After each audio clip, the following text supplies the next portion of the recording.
आई बरे वाटत नाहीये का ग? आई उठ ना.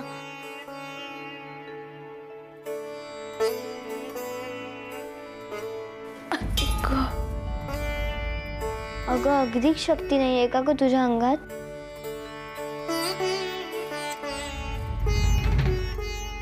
आई तू अजून पेजही प्यायली नाहीस? थांब मी पाजते तुला. उठ. हळू. नको बाई मला. अगं असं काय करतेस? उठ बघू.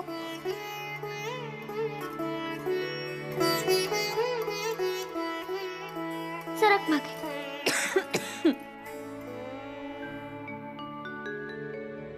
मी भरवते तुला. पेज पिऊन घे.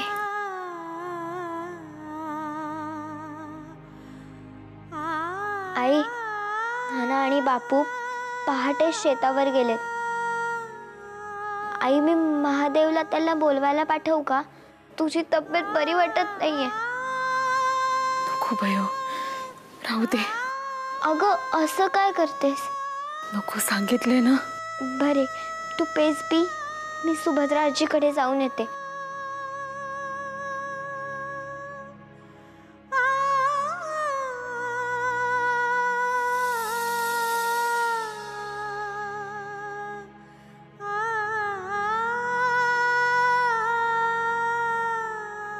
काकू आजी का ग डोक्याला हात लावून बसलेस?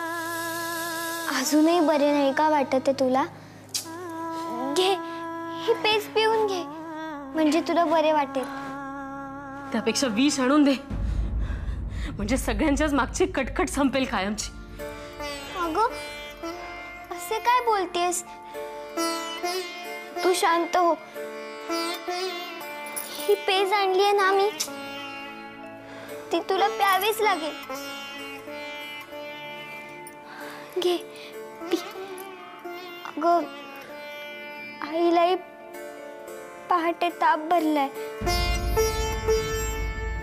घे घे.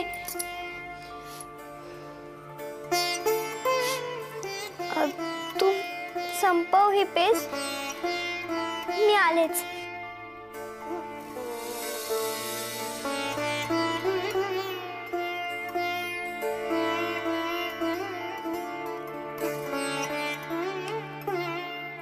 शहाणी मुलगी.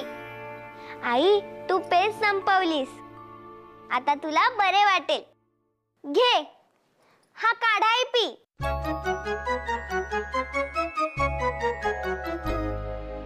उशीमध्ये कडेवरी जिने घेऊनी सांभाळिले फुलागत श्वास होनी शिकविले घडविले होनी गुरु. आता झोप बघू. नतीत गाली त्याच्या लाविते जणू पाझरते पाण्यातूनी साद आई आई आई. आई झोप आता. उभांगणी ऊनही मागते जिची सावली. तू काळजी करू नकोस. आता आराम कर फक्त. हळू.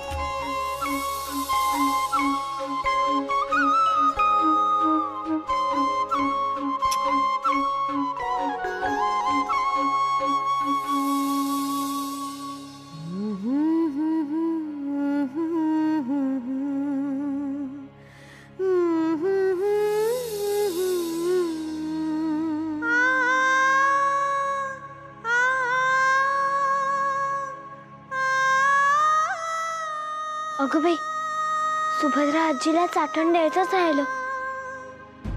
आलेच मी. यशोदा माया माऊली.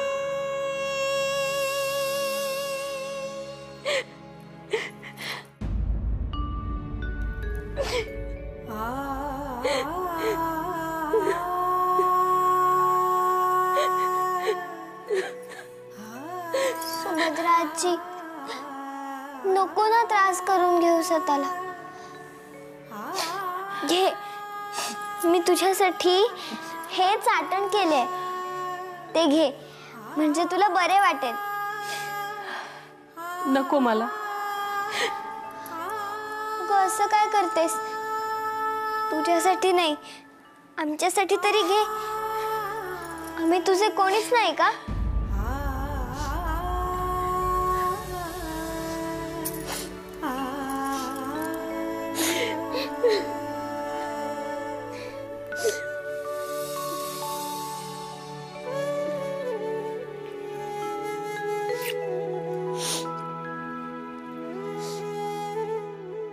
घे, चाटण घे.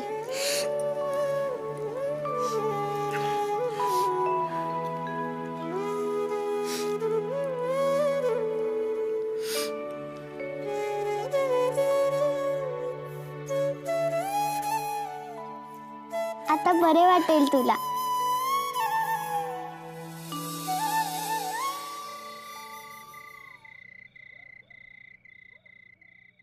आत येऊ का?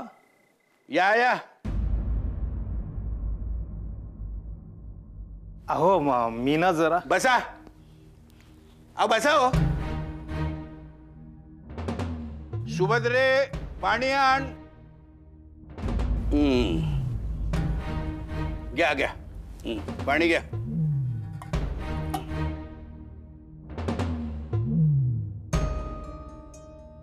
ओळखलत का?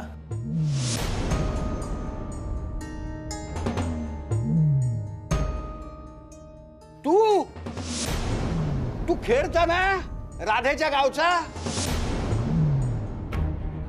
नारायणा, ए नारायणा, अरे राधाच्या गावचे आलेत बघ. का रे, कशाला आलायस परत? परत आग लावायला आलास? मागे तू येऊन आग लावून गेलास. ती राधा अंथरुणाला खेळली आहे, ती खेळलीच आहे. कशाला आलात? नाही, तुम्ही जरा ऐकून घेतलं तर मी ना एक निरोप घेऊन आलोय. कसला निरोप? राधेच्या भावाने दिगंबरने नारायणराव आणि राधेला त्वरित बोलवले आहे.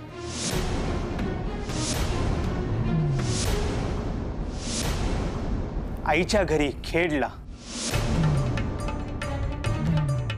कशाला वे राधा तिथे? आता काय राहिलंय काय? तिचे आई बाप दोघेही खपले.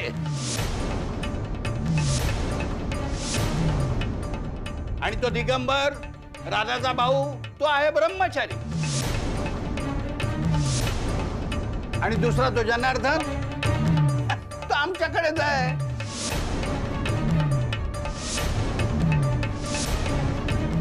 तो दिगंबर ब्रह्मचारी त्याने जर लग्नाचा घाट घातला असेल आणि आमची राधा तिकडे रांधायला हवी असेल तर जमायचे नाही.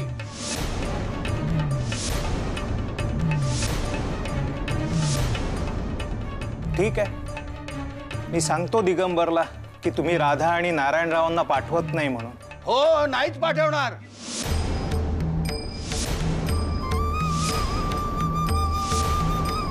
आणि तिची तब्येतही बरी नाहीये.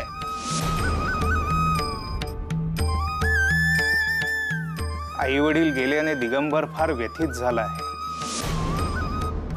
राधा आणि नारायणरावांना सगळी जमीन जुमला, आईचे दागिने, वडिलांचे काही पैसे आणि राहता वाडा नावावर करून हिमालयात जाणार असे म्हणतो.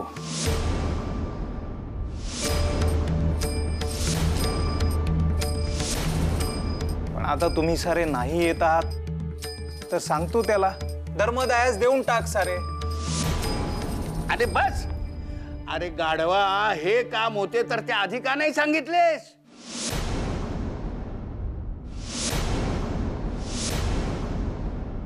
थांब. आम्ही येतो, आम्ही सगळेच येतो तिकडे.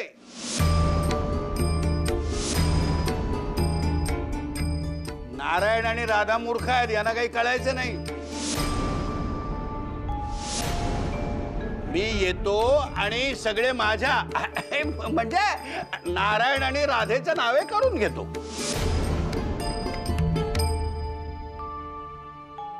नारायणा, राधा, आपण लगेच निघूया. आता एवढ्या रात्री? त्या दिगंबरचा विचार बदलण्याआधी जायला हवे.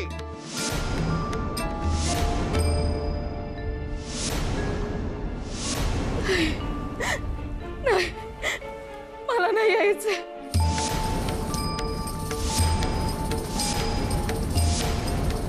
मला नकोय. मला मला काही सुद्धा नकोय. माझे सोन्यासारखे आई अण्णा गेले. जमीन जुमला घेऊन काय करू मी? त्याला म्हणावे आई अण्णांच्या नावाने दान करावे, नाही तर या विनायकास द्यावे. मला काही नको. जेव्हा जायला हवे होते तेव्हा नाही गेलो आपण. मला सुद्धा जाऊ दिले नाही.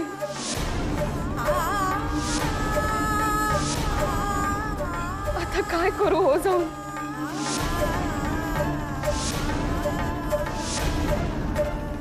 मला काही नको.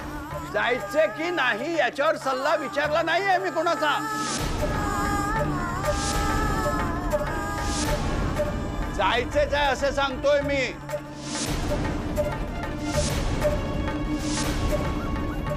हिच्या सही अंगठ्याची गरज नसती तर मुळीच नेले नसते तिला.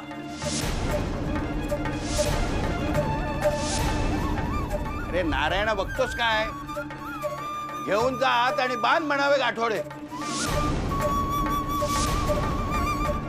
अहो नको हो. बघताय ना बिचारी तोळा मासा झालीये. अशा अवस्थेत प्रवास नाही झेपायचा तिला. का अकलेचे तारे तोडताय? चालत जायचंय का? बैलगाडीने जायचंय? नारायण समजव तिला. हो बाप.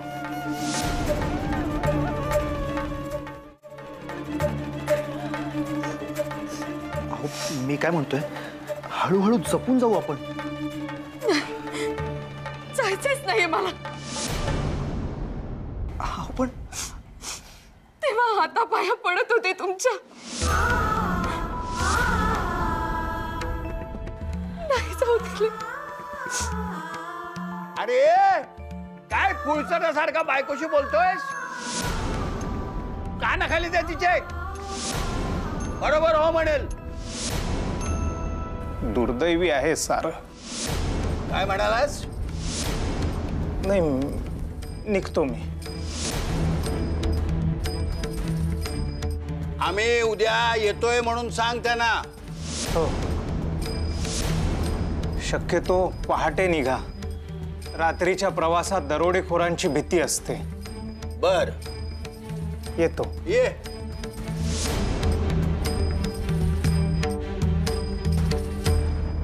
पहाटे निघू, पण निघूच.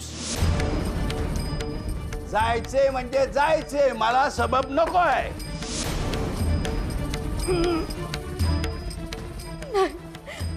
मला नाही जायचं. मला नाही जमणार. मला नकोय. मला काही नको. मला काही नको. राधे, अगं राधे, राधे चला. राधे ये तुझ्या खोलीत जाऊया बरं. ये ये. मला नाही चला. काय होतंय तुला? मला काही नको. तुम्ही शांत व्हा. सावकाश. सावकाश.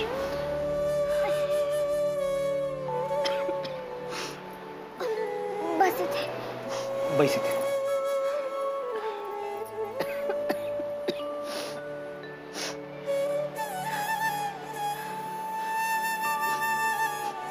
हात जोडते हो मी. थांबवा हे सगळे. मला नकोय हो. काही सुद्धा नकोय मला.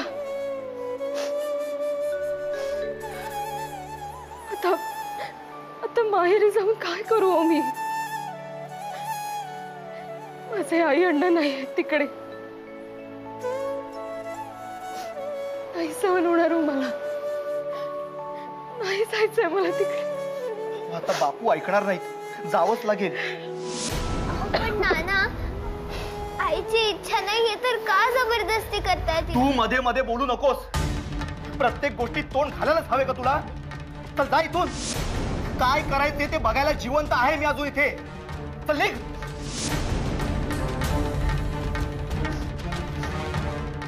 काकू तुम्ही तयारी करा, पहाटेच निघू आपण. नारायणा, एक विचारायचे होते. विचारा.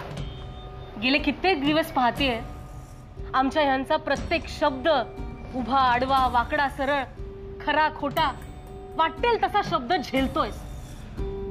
बरोबर की चूक विचार देखील करत नाहीयेस. प्रसंगी बायका पोरांना सुद्धा कठोर वागणूक देतोयस. असं का रे बाबा?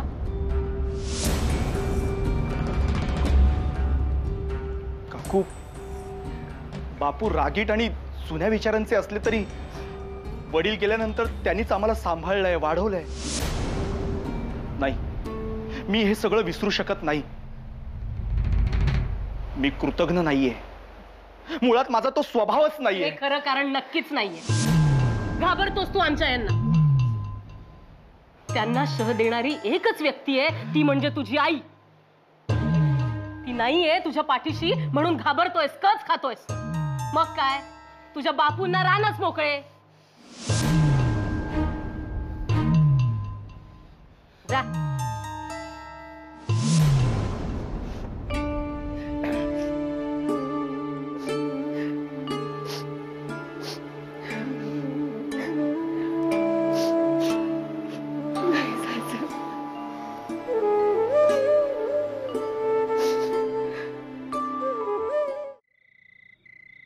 चल बाई राधे, रडू नकोस. आवरूया. तुझा जीव गेला तरी आता हे ऐकायचे नाहीत. तुला जावेच लागेल.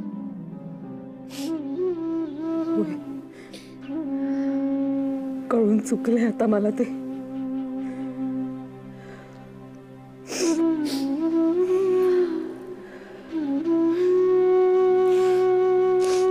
काकू, माझं एक काम कराल? मुलांना इथे पाठवाल का? मला जरा बोलायचं आहे त्यांच्याशी. मग नंतर करते हो तयारी. ठीक आहे. मी सुद्धा उमेला सांगून येते की आम्ही 2-4 दिवस नाही आहोत तिथे म्हणून. येते.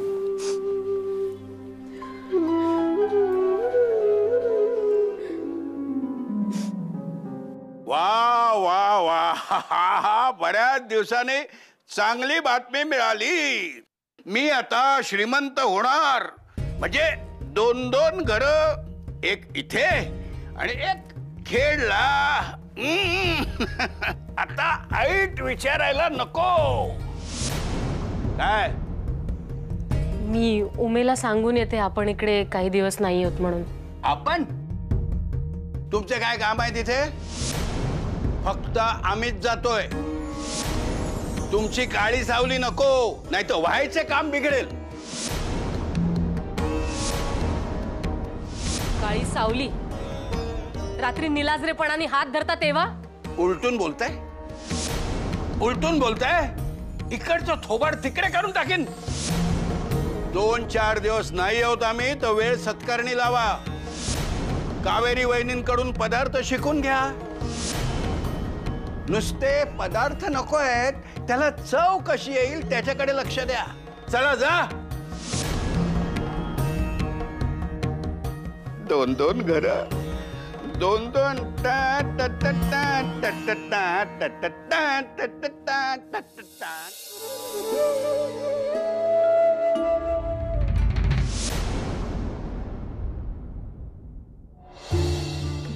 वाह, छान. मला बघून तोंड फिरवेपर्यंत मजल गेली तुझी. कोण समजतेस कोण तू स्वतःला? आणि वय काय तुझे? हे बघ, मोठ्यांनी सांगितलेले गप्प ऐकावे. तुझा हा आगाऊपणा सतत नकोय आणि माझ्या समोर तर नकोच नकोय. तुझ्यामुळे कायम आम्हाला बोल लागतात. आता इथून पुढे मर्यादेत राहा. मला अक्कल शिकवायची गरज नाहीये.